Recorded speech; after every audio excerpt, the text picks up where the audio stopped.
Mrs. Strick, thank you for your comments. And I think you've raised some valid points. First of all, regarding the lack of solidarity offered to Greece, but also to other countries which are on the external borders of the European Union when it comes to the migration issue. I would, however, like to point out that it is the right of every European member state to protect its borders with full respect for fundamental rights. This is exactly what Greece has been doing for the past 3 years, and we have been successful in protecting our borders, and we have been successful in terms of breaking down the smugglers' networks that have really exploited the desperation of weak and traumatized people by encouraging them to embark on a very dangerous journey. And when you speak about pushbacks, I would urge you to think more in terms of push forwards rather than pushbacks. We have a statement between the European Union and Turkey which requests Turkey to cooperate in terms of managing migration flows across the Aegean. When a sailing boat leaves a Turkish marina with 100 or 200 people on board, I think we need to be naive to believe that this is happening without knowledge of the Turkish authorities.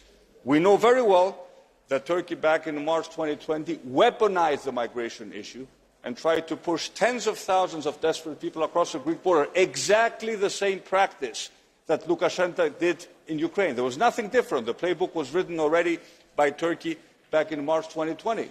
So please, when you look at these issues, which are sensitive issues, let us not repeat the Turkish propaganda that they have no role in what is happening and that it is, the Greeks who are behaving inhumanely in terms of not protecting fundamental rights. We have an independent anti-corruption agency which is looking at allegations. Some of the allegations, yes, are concerning and they need to be further explored.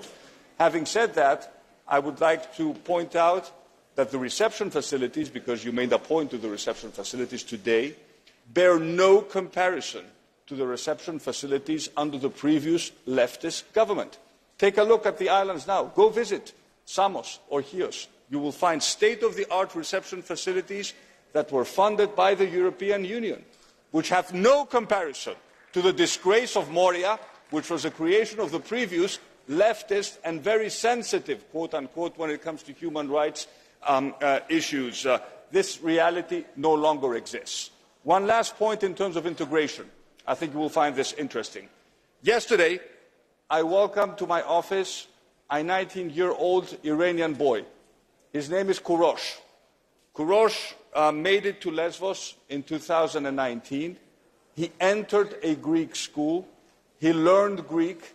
He gave his entrance exams to Greek university, and he will now be admitted to the best school in Greece when it comes to electrical engineering, having aced his national entrance exams. This is how this government looks at the integration process of people who have reached the European shores and have a right to be integrated into the European society.